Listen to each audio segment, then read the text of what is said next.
అబ్దుల్లాపూర్ మెట్ల మండలంలో ప్రభుత్వ భూముల కబ్జాలపై ఇబ్రహీంపట్నం ఎమ్మెల్యే మల్రెడ్డి సీరియస్ అయ్యారు. ఆయన ఆదేశాలతో రంగంలోకి దిగిన రెవెన్యూ అధికారులు మండలంలో 865.11 గుంటల ప్రభుత్వ భూమిని గుర్తించారు.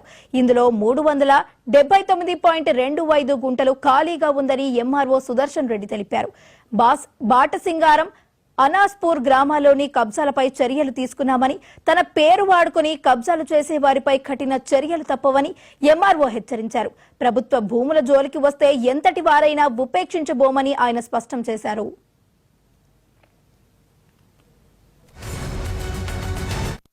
కలెక్టర్ గారు మరియు గౌరవ ఎమ్మెల్యే గారు మన మండలంలో ఉన్న ప్రభుత్వ భూములు ఖాళీవన్నీ గుర్తించి మరి ఫెన్సింగ్ వేసే వాటికి ఫెన్సింగ్ వేయడం, మరి ఎక్కువగా ఉన్న భూములకు, ఎక్కువ విస్తీర్ణం ఉన్న భూములకు హద్దులు ఏర్పాటు చేసి పిల్లర్ లాంటివి ఏర్పాటు చేయడం, ఖచ్చితంగా ప్రతి సర్వే నెంబర్ ప్రతిది కూడా సర్వే చేయమని ఖచ్చితమైన ఆదేశాలు ఇచ్చున్నారు. వీటిలో భాగంగా మనం ఇప్పటి వరకు మండల పరిధిలో సుమారు 865 ఎకరాల 11 గుంటల భూమి సర్వే చేస్తున్నాం. ఈ సర్వేలో 379 ఎకరాల 25 గుంటలు ఖాళీగా ఉన్న భూమిని గుర్తించడం జరిగింది. ఈ భూమిలో కొన్ని ఆక్రమణ అంటే ఇండ్లు ఉంటే కొన్ని ఇల్లీగల్ యాక్టివిటీస్ ఉన్నాయి. అంటే ఇండ్లు అక్రమంగా నిర్మించి ఎటువంటి జనాలు లేకుండా, ఖాళీగా డోర్లు లేకుండా, ఏది లేకుండా ఇండ్లు ఏవైతున్నాయో అవి కూడా కొన్ని కూల్చడం జరిగింది. కలిసి ఇప్పటి వరకు మన మండలంలో 379 ఎకరాలు 25 గుంటలు ప్రభుత్వ భూమి గుర్తించడం జరిగింది.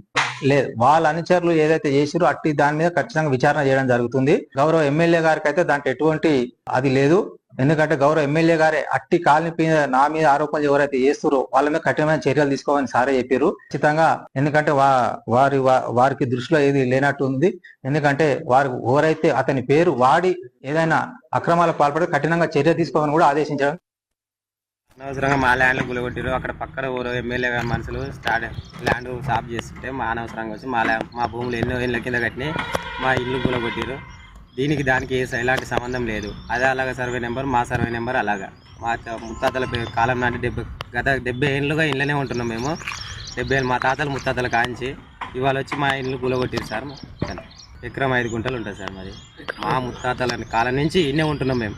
ఆంజనేయులు ఇంటి ట్యాక్స్, కరెంటు బిల్లు, అది ఇంటి నెంబర్ అన్నీ ఉన్నాయి మాకు.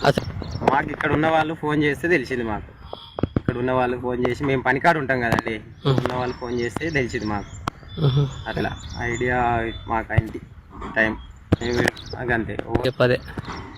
మేము పనికి పోయినాం చూసి ఎవరు లేని టైంలో వచ్చేసి గులగొట్టేసారు సార్. మాకు ఎవరు గులగొట్టినా కూడా మాకు సరిగ్గా తెలియదు. మాకు తెలియదు, ఏం చేయదు. మా ఇల్లు గులగొడితే మేము ఏం చేయాలి? ఇప్పుడు ఎవరిని అడగాలి మేము?